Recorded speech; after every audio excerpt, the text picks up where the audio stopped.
There are three Trojan horses advancing against the Western and particularly American civilization today: Marxism, radical Islam, and progressive Christianity. The first, Marxism, has been active for nearly a century. Since the mid-20th century, when proponents of the Frankfurt School arrived in the United States, Marxist thought has steadily permeated academia and cultural institutions. Neo-Marxist deconstructionism helped shape identity politics and critical race theory, becoming foundational to much of today's ideological landscape.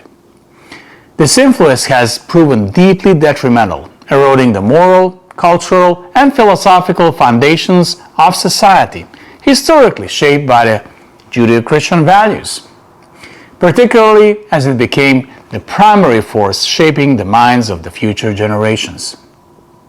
When we send our children to Rome, we should not be surprised when they return as Romans.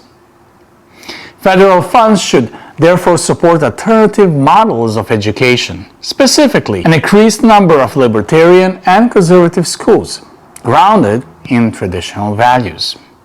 The second, radical Islam, particularly under the banner of the Muslim Brotherhood, is advancing through the Western civilization at alarming pace.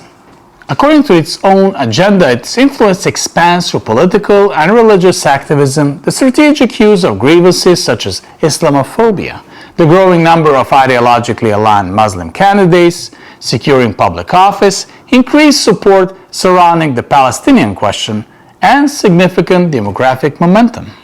For instance, while the average Christian family has one of two children, many Muslim families have three or more. Over the span of few generations, this demographic disparity will profoundly reshape the Western societies and create conditions for presenting a superior alternative to Western civilization.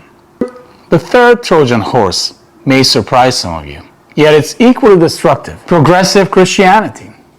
Rooted in Protestant liberal theology and Neo-Marxist deconstructionism, it rejects core tenets of the historic Christian faith: Christ's divinity, the supernatural, eternal judgment, and the resurrection.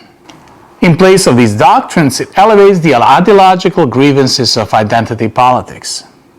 This not only erodes the very tradition that shaped the Western culture and inspired the Constitution, but also weakens and demoralizes Christian communities, making them vulnerable to passing ideological trends.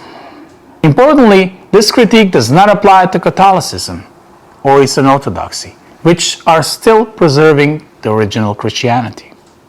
Ultimately, a weak and flaccid Christianity cannot withstand the advance of the radical Islam.